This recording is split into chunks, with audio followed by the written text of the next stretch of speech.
তো এখানে এই যে ম্যাটটার কাজ আমি এই পর্যন্ত কাজ করেছিলাম ১, ২, ৩, ৪, ৫, ৫টি রাউন্ড কমপ্লিটের পরে ৬ নাম্বার রাউন্ডটা যেভাবে শুরু করতে হবে এখানে প্রথম ৩টি ডাবল কুশি করে নিয়ে ৫টা ডাবল কুশি করে তারপর এখানে সবুজ কালারের সুতোটা জয়েন করে নিয়েছি। দেখুন এখান থেকে আমি কাজটা দেখাচ্ছি, শুরু যেভাবে করতে হবে পুরো কাজটা একইভাবে করতে হবে।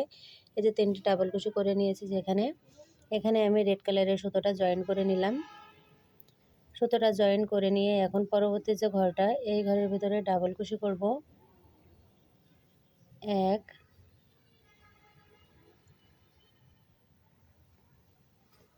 ২,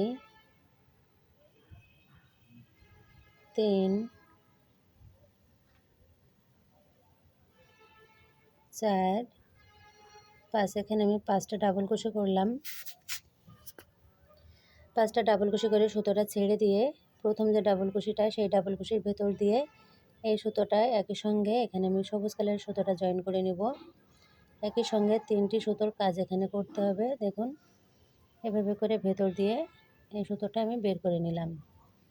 নেওয়ার পরে নিচের দিকে কিন্তু এই দুটো সুতো এভাবে করে রেখে দিব।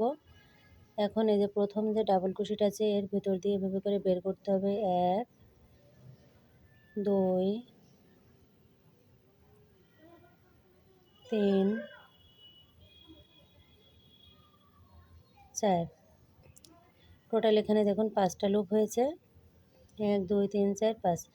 সবগুলো লুপকে এখানে আমি একই সঙ্গে বের করে নিলাম। এখন এখানে হোয়াইট কালারের সুতোটা জয়েন করব।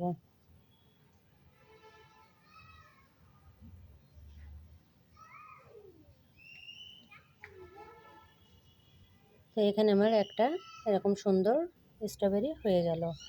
এখন পরবর্তী যে ঘরটা সেই ঘরের ভেতরে আবারও ৩টি এখানে ডাবল কুশি করে নিব।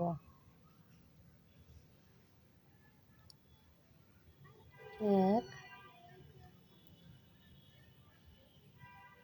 ২,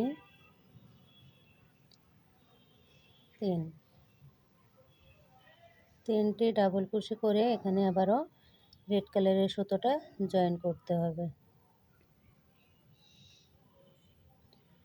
রেড কালারের সুতোটা এখানে জয়েন করে নিয়ে সুতোটা আমি একটু টেনে নিলাম। দেখুন এখানে এরকম সুন্দর কিন্তু স্ট্রবেরিগুলো হয়ে যাচ্ছে। দুটো কিন্তু এখানে আমার হয়ে গেল।